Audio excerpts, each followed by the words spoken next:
but there's a lot that comes down to the idea of intentionality. I believe that intentionality distinguishes human-generated versus AI-generated art. I have a hard time seeing that kind of public excitement or interest or thought or discourse about a computer-generated artwork, if we know it's computer-generated.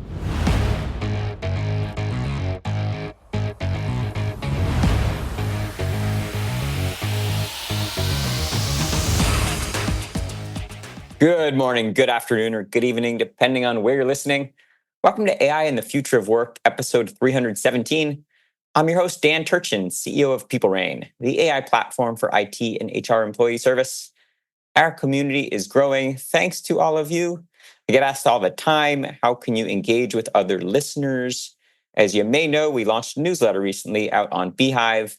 Join it for additional facts and tips that sometimes get left on the cutting room floor. Of course, we'll share a link to that one in the show notes. If you like what we do, of course, please tell a friend and give us a like and a rating on Apple Podcasts, Spotify, or wherever you listen. If you leave a comment, I may share it in an upcoming episode, like this one from Thomas, who hails from Ventura, California. Thomas is an accountant and listens on the treadmill. Thomas's favorite episode is that amazing one with Linda Rotenberg, CEO of Endeavor, from way back in 2021, about Linda's entrepreneurial journey and the future of entrepreneurship in emerging economies. Linda is a national treasure. Go listen to that one if you haven't yet, and we will share a link in the show notes. We learn from AI thought leaders weekly on this show. Of course, the added bonus, you get one AI fun fact. Today's fun fact, Yan Wu writes in the Washington Post online about why musicians are smart to embrace AI because it's more of an inspiration than a threat. In June, the Recording Industry Association of America, Universal Music Group, Sony Music Entertainment, and Warner Music Group teamed up to sue popular AI music apps, Suno and Udio, accusing them of copyright infringement. Despite the fears, AI could present more opportunities than challenges for musicians. One example, a group of musicians and scientists trained AI on Beethoven's music, then used it to complete his unfinished 10th symphony. The AI model generated multiple possibilities, and the musicians chose the contributions that made the most sense. My commentary, let AI augment your creative pursuits. In the process, exercise AI responsibly, knowing it's a tool, and the content it generates may be owned by someone who deserves credit for your derivative work. As a lover of music and art, I celebrate what's ahead, which is a perfect segue to today's conversation. Of course, we'll link to that article in show notes. Dr. Brian Magerko is a professor of digital media, director of graduate studies in digital media, and head of the Expressive Machinery Lab at Georgia Tech. He received his BS in cognitive science from Carnegie Mellon and his master's and PhD in computer science and engineering from the University of Michigan, Go Big Blue. It has been published in more than 100 peer-reviewed publications, and it has received more than $20 million in federal grant support. He developed EarSketch, which makes music through code, and has been adopted across all 50 US states by over 1 million users. Dr. Magerko's research focuses on how human and machine cognition can inform the creation of new immersive experiences. His work has been featured in The New Yorker, USA Today, CNN, Yahoo Finance, and NPR, among others. And without further ado, Dr. Magerko, it's my pleasure to welcome you to AI and the Future of Work. Let's get started by having you share a bit more about that illustrious background and how you got into the space. Oh, sure. And thanks for having me. Yeah, so you said I got my cognitive science degree from Carnegie Mellon. That was in the late 90s. And while I was there, I was really involved a lot in diving into learning about improvisation. So I was a jazz minor. I did improv theater. I thought it was even in high school, I thought improvisation was really great. When I did debate team, I did the improv speaking stuff rather than the prepared stuff. I've always been interested in sort of that kind of that element of human creativity. And my first research project that I was engaged with at CMU was about studying the cognition between or behind jazz experts as they perform and improvise solos. I did that with Herb Simon, which was really just amazing experience to have, and that shifted really quickly into working with robots and trying to get robots to improvise. So my first paper as an undergrad was a collaborative work with others where we built the world's first improv robot comedy troupe, and it like performed. It was I would put it up against I would put it in public now. I think it was pretty entertaining. But these little robots that improvised a different scene every time you ran them, centered around the idea of one of them wanting to leave the room that they're in, and the other one trying to convince it to stay. Um, and so I thought that was great. I was like, wow, this is really neat stuff. I didn't know you could kind of put this interest in cognition and creativity and performance and technology all together. And so I applied to one grad school because that seemed like a good idea. Luckily, I got in, and I talked to the robotics professor there. I was like, I want to do, improv performance robotics, and the interest was slight. Going like, in 1999, the idea of like doing creativity and artificial intelligence was a little fringe. Um, Now you can do it on your phone, like with an app from like a Play Store or something. But at the time, it was a little fringe. So I had a little bit hard time finding my footing until I found a new advisor, John Laird, who said, "Hey, what? I've got some funding from this very interesting place, the Institute for Creative Technologies, and would you like to work on a AI dungeon master kind of story director thing?" And I said, "Yes, that sounds perfect. Thank you." And ever since then, I've kind of realized that this is the idea of working in creativity and computer science is a viable career choice. We got I was lucky enough to get my first NSF grant very, very early on in my career. And it was very much on studying improvisational cognition and building computational models of it. So directly kind of the work that I had done as an undergrad and as a graduate student fed right into um, being able to ask these very kind of unique questions that other people weren't asking about that I was weirdly uniquely qualified to ask. I mentioned in the fun fact music copyright owners suing Oh, that's what I was writing down. the Yeah. AI music apps, and I want to hear your perspective on it. Take Look, the side of the creatives. you know, if the musical, like, I'm not a huge classical person, but if there was an unearthed Beethoven symphony, right? And it was like, it's, as good as anything he's ever done.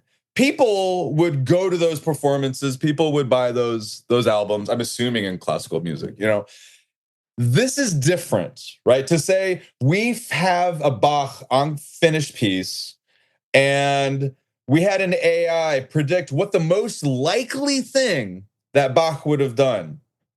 The great thing about Bach is that while he made and sort of codified these rules for how to make chorales and other kinds of music, the art is in breaking them. The art is in going beyond just the rigid structure of the formulaic and making that decision about when and where to be creative and interesting and outside the box and whatever. So if you go and see this Bach performance with AI completing it, you're going to get the average middle of the road Bach. You're not going to get the actual genius Bach, you know? So to some extent, it's a little to me because we're making filler. This is an actual human initiated creative output. That's one view. And this all comes down to, and last podcast of yours that I listened to was about consciousness. And I didn't hear very much about this, but there's a lot that comes down to the idea of intentionality. So when we have AI, filling in the lines for us like this, or even taking out AI when we have John Lennon projected on a screen singing along with Paul McCartney on stage, or Tupac Shakur as a hologram on stage, right? Like there's some lack of intentionality behind the artist that leaves it hollow, right? Like John Lennon, when he was interviewed, when he was alive, he was like, we're not going to be singing these songs when we're in our 40s in our old age. Like it was old age to him, but here he is, forced against his will. His song and his likeness is up on a stage. It's no different than mining Bach chorales and generating new ones, right? There's no intention behind the artist, behind Bach, behind Lennon, whoever. And as consumers, as people, we see that it's lacking to us. Now, if we don't know, if we're given a really cool piece of music and we're like, wow, that's pretty jamming, that's really nice, and we're told, surprise, it was an AI, it would be like, oh, that's disappointing, but also kind of cool and interesting.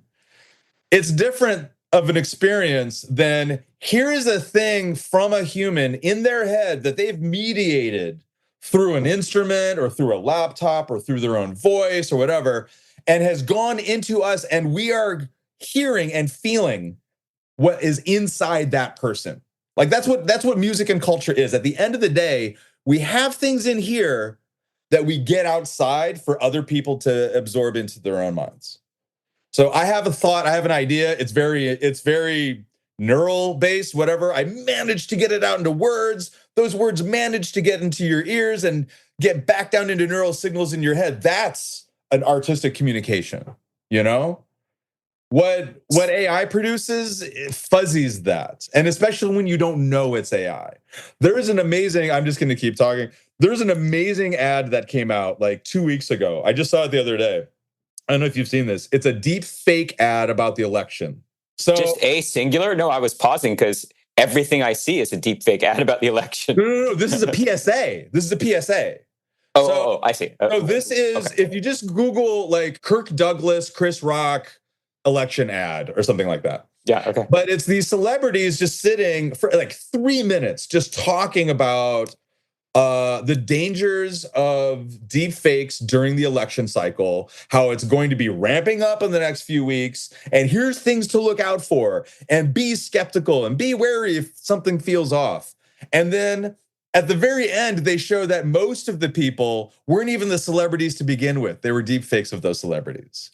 And like they had permission, like they say they had permission from Chris Rock and everybody, but super effective, like just the most stunning. Like I work in AI literacy, and I saw that and I was like, I gotta watch this whole commercial. This is fantastic. I'll share a link to that one in the show notes.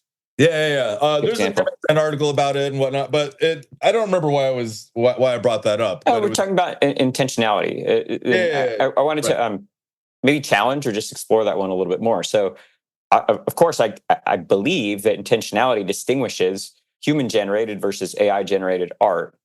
But if we're thinking about as consumers of art, we vote with our wallets, we vote with our ears, we vote with our likes, our playlists, etc.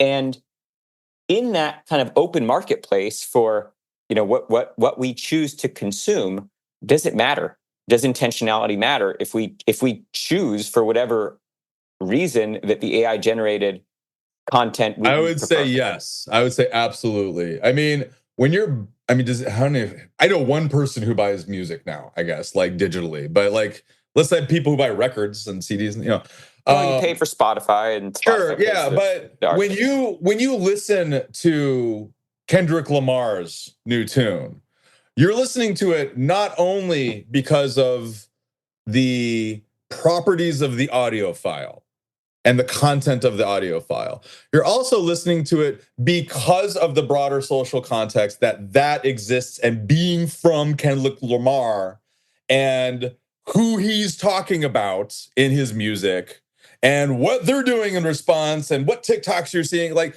there's a whole thing about that song that exists within the culture of being human. I have a hard time seeing that kind of public excitement or interest or thought or discourse about a computer generated artwork if we know it's computer generated. And that's the rub, right? Like, we thought Milli Vanilli was pretty great, but as it turns out, right? Or we thought the Monkees played their instruments really well or whatever, right? Eventually they did, but the beginning.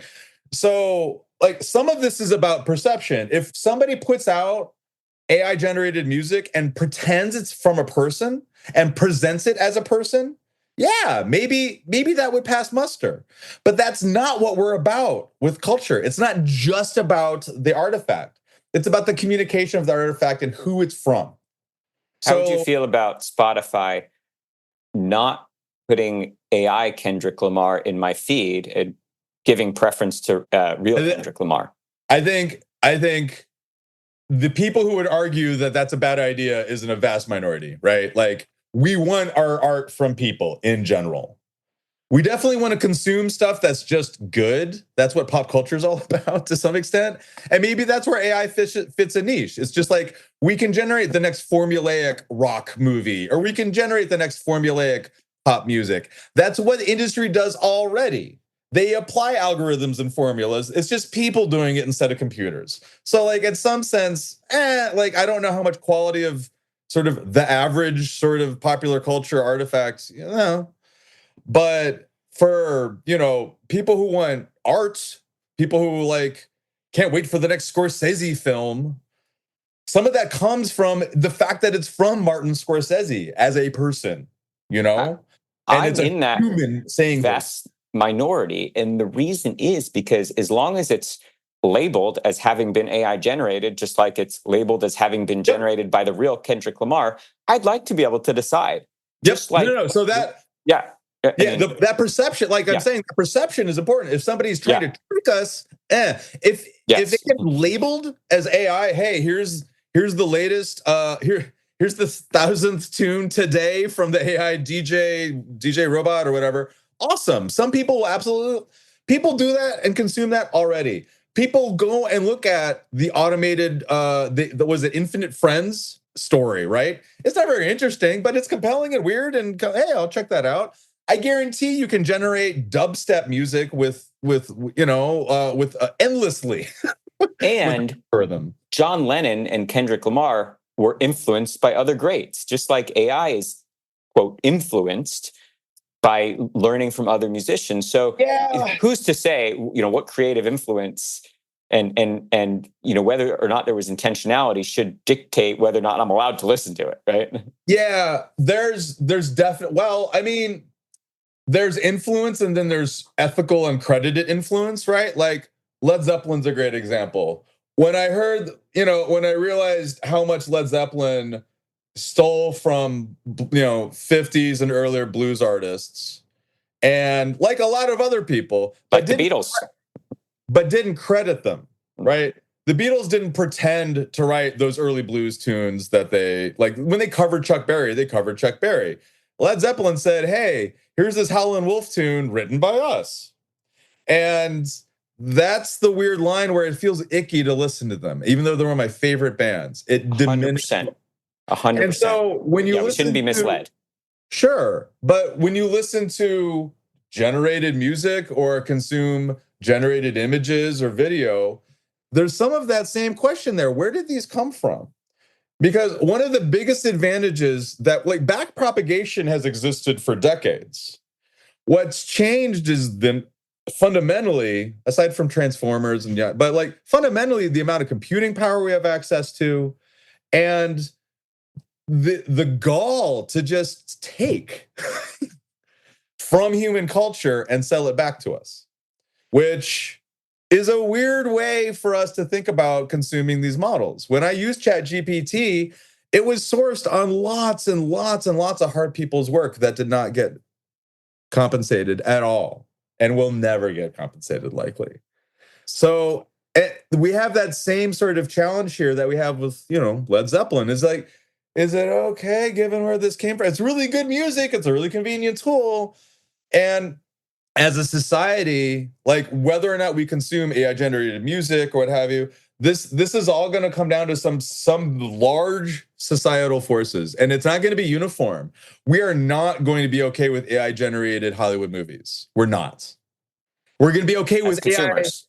as consumers. Like, we just won't buy them. We'll revolt against them. I just don't think that'll happen. At least not in the next 50 years. Maybe in the far future, but like, there's just some lines it feels like we're just not going to be okay crossing. But AI used in movies, I mean, I saw Carrie Fisher in a movie. She looked great, and she was both dead and not nearly as young as what she was in, right? Like, we're okay with that to some extent, though there was pushback against it. So are we going to be okay? Like, where's the line for us as consumers is a really big open question. And if you look technology 200 years, I'm not exactly sure when the phonograph became widely popular, but at some point, if you wanted music at a party, if you wanted music to listen to at your home, if you wanted music at all, you needed a musician. You needed a piano in your home to have your niece play, or if you needed to hire a string quartet to have at your whatever, you needed live musicians to experience music. And the second that we said, yo, we can record this, that fundamentally changed our relationship with musicians, right? And now we're all the way to Spotify, yada, yada, yada. It's not even sure how musicians make money anymore. But as a society, we were okay with it. We said, yo, this convenience is way, way great. Musicians still exist, maybe not as many of them, and they're maybe not making as much money on average. There's some that are making a lot of money, but it's working for me as a consumer. I'm okay with this technology. So this is still an open question for us with AI in cultural industries, is what are we okay with? So let's apply this line of argument to your work. So whether it's silhouettes improving to, let's say, jazz music, or let's take EarSketch, which I mentioned in your bio, as examples of AI augmenting creative work or generating creative content. What's your thought about how your intended audience should perceive that work that was AI augmented? Oh, how should people view my work? Well, I mean, we take where the data comes from into perspective. I mean, like, so we have an AI dancer that learns how to dance by dancing with people. The models that we've used to train it are in collaboration with a dance professor at the Kennesaw State University and her students, and everybody's paid. We didn't go online and grab all of Michael Jackson's moves from his videos and like process those or something, you know? So publicly usable data sets you generate on your own, fair game, great. We're working, so EarSketch, which is an online environment for learning about programming through making music. So kids manipulate samples, effects, and beats through JavaScript and Python. It's mainly for the high school level, but it's used all over the place. We've experimented building an AI companion for that, to help students sort of like just scaffold their learning experience, both in making music and in programming, which was a really interesting problem. But the how do you source the data to train? Yeah, the right. So the initial one we built from scratch, and we started in 2017. Let me tell you, bad time to start chatbot research. We just started wrapping up our work, and then LLMs were everywhere, and just before the Transformer paper. Yeah, students' expectation. Well, it was more about the accessibility of the technologies to students. So the second students saw ChatGPT, their evaluation of our work just plummeted because their expectations grossly changed about how you interact with these things. Anyway, but we built the thing ourselves, and now that we're looking at sort of a 2.0 version of that for in a smaller scale. And of course, we're looking at large language model technologies. And one of the things that we have to consider, like, we can't just grab ChatGPT. It's, if anything, not secure and private. So there's not even just where did these large language models come from, but what are we getting out of it? That's a private company that is taking all of the interactions with it and using it for their own devices to make more money. That's not a great opportunity. That's not a great technology to use for high school students, or college students. Anywhere where FERPA and privacy of student data is really important. So we're going to have to use either a academically made one or Llama, which is Meta's open source, which at least they gave it back to everybody. Like out of gosh, I can't believe Zuckerberg is like at the ethical front end of these folks. But out of the models that are out there, that's sort of the best one from just how it was made to how accessible it is, and it's everybody's model kind of thing. So we can run that on our own computer. Nobody gets our data, and it makes a usable technology that makes the world better. Great, That's quite honestly, on reflection, if just these companies would just release their models for free, that might alleviate a lot of the theft kind of questions. Because if it's giving back to everyone and enabling all of us as a society to be more efficient, to be more creative, to do better things, fantastic. But if it's when they're taking from us at the same time that it becomes a little more dodgy.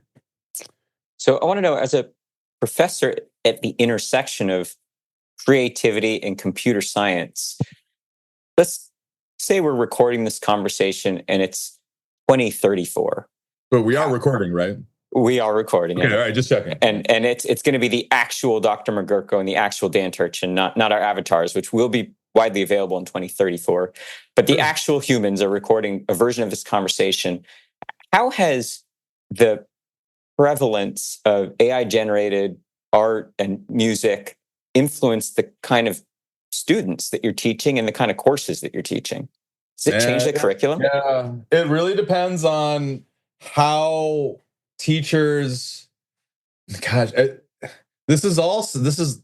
we're in a very undiscovered country right now, where we're trying to figure out how, as instructors, how to best navigate this tool, and try to guide students to, like, it's both accept that these tools are here, but not to misuse them, and to use them effectively, safely, ethically. There's definitely a huge concern that kids aren't going to have the same kinds of skills moving forward that they can just use Chat GPT for. I feel like that's I'm not an STS expert about it. I feel like that's probably a common cry of a lot of technologies, that when the calculator came, we're not going to be able to do math anymore. When the word processor came, we weren't going to be able to write cursive anymore. Some of these are true, but at the end of the day, it's a question of, like, what's the goal? So here, the goal is to provide like educational experiences that enable people to have fulfilled and rich lives, maybe, prepare them for the workplace.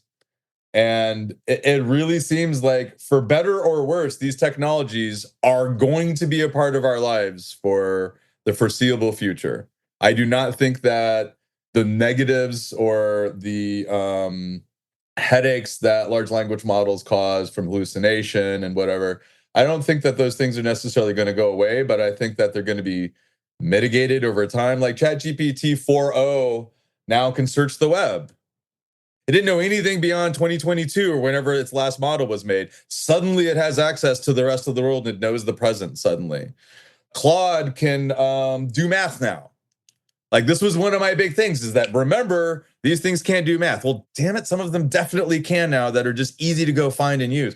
There's a moving window here for us that it feels like technology is moving and catching up with enough to outpace our disdain for the negatives. So I think this stuff is around for a while, and students that are engaging and learning with these tools is just going to be it's going to be the status quo, just like a calculator is, or a spreadsheet or a word processor. And it's going to be on us to really reflect on and learn about how we learn, how we think, like with human brains, and what this is doing and what this is replacing, and how we can double down on the stuff that it's not, and be aware of the stuff that maybe that we're missing out on, and maybe should even just avoid. Like, you don't get to use a calculator in first grade, second grade, third grade. You get to use it in like 10th grade, right? So at some point, even though that technology exists, we know that there's fundamental skills that you need to be built up first. We're going to have to identify and figure out what that means for us with these technologies that exist now that can do summarization really well and brainstorming and ideation really well. And I mean, honestly, spell checking is fine. We're all okay with that already. Nobody can spell anymore. I got to get you off the hot seat, but in light of that last answer, you're not going anywhere without answering one last important question for me. Oh, yeah. You mentioned Claude and math. One of the other kind of emergent capabilities of a lot of these models is being able to record your mouse clicks and use AI to kind of predict or replicate what you do in front of your machine. That I have seen. That's a new one. I haven't seen that. Okay. Yeah, work with me here. It's actually it's kind of a thing these days in the foundation model community. My question is, I know you've studied human computer interaction, HCI. I'm going to get on a soapbox a little bit. I feel like that's reinventing the past, and I prefer that we prepare kids, students, et cetera, for a world that may mean humans interacting with technology in a different way rather than trying to capture mouse clicks or things that really failed a decade ago when we called them Excel macros or robotic process automation. Without baiting the witness too much, what's your perspective on the future of how humans will engage technology? I've never found that automating stuff on my computer is easier than just doing it myself. And you get it right every time when you do it. Yeah, pretty much. Yeah. I was never one to learn, what was it, Apple scripts or whatever it was that people would hack on their Apple, like their Mac laptops to automate stuff. I talk a lot about the fusion of humans and machines, and about different interactions. Yeah, I mean, there's certain things machines do better than humans, and there's a lot of stuff that humans do better than machines. And I feel like we should come up with a mental model that marries the two. So one of the reasons I've been so interested in studying dance and AI is not because I'm actually I don't dance at all. Traumatic 8th grade experience. But it's just an incredibly human way and to interact with the world, and with the computer to interact with us in that way is very foreign. And I feel like sort of pushes to and points to just different ways to think about how we embody computing. Like, so it doesn't have to be with a mouse and a keyboard, and like there's many different other ways. We had a computer game from my lab a few years ago. The controller was an enormous, like, car-sized bowler hat, and it was suspended from the ceiling and went onto two people. And the idea was that you're controlling an alien with two heads. And so you had to coordinate and collaborate with your buddy, kind of steering the bowler, like the alien around by tilting and moving the bowler hat. Different way of interacting with the computer than I've ever experienced, And I love that project and the dance work and other stuff that I could talk about, but we often feel so limited by writing software for the screen, where the real interesting place is in the real world, Like we have an exhibit that's made out of beach balls, and a webcam senses where the beach balls are, and as you throw them around and move them around, sound and music generates because of it. It's a real simple computer vision problem, but comes from this very innate way of interacting with the world. A beach ball, everybody knows what to do with a beach ball. We just lay them on the ground, and in a public space, people come up and mess with them, and they're like, "Oh, music happens," and then they play. It's like the keyboard in Big, where they come across it and suddenly have this like playful, fun public experience. But engaging with people in the real world, I feel like, and with their bodies and meeting us where we are as creatures, is I find to be a much like big open-ended space that's far more compelling and with plenty of work to do compared to working on the screen. Though EarSketch is on, I mean, some things belong on the screen, obviously, but just in terms of your question about human-computer interaction in the future, I feel like the gross majority of it is going to be about how we design into our space rather than how do we get us into the computer per se. Dr. Magerko, where can the listeners learn more about your work or see some of this work in action? Oh, there. If you just go to my website, expressivemachinery.gatech, like gatech.edu. There's also not that many Brian McGurkos on the internet. So if you happen to search for my name, I'm the one that's not a wrestler. It's good to know. I can attest, having this conversation on video, that you don't appear to be a wrestler. I Hey. am going to ask. There's so many important topics, and we are just getting started. When we have you back for the sequel to this, can I ask you to improv that traumatic 8th grade dance experience for us? It's pretty burned in my memory. I think I can remember pretty well. All right, there you go. We're going to pick up there, and I can't, in fact, confirm that you're good at improv because nothing we talked about today was anything that we actually prepared in That's right. topic list, which made it all that much more interesting. Hey, Dr. Magerko, absolute pleasure having you on, and really, please take me up on the offer. Come Absolutely. I would love to be back. This was a pleasure. Thanks a lot, Dan.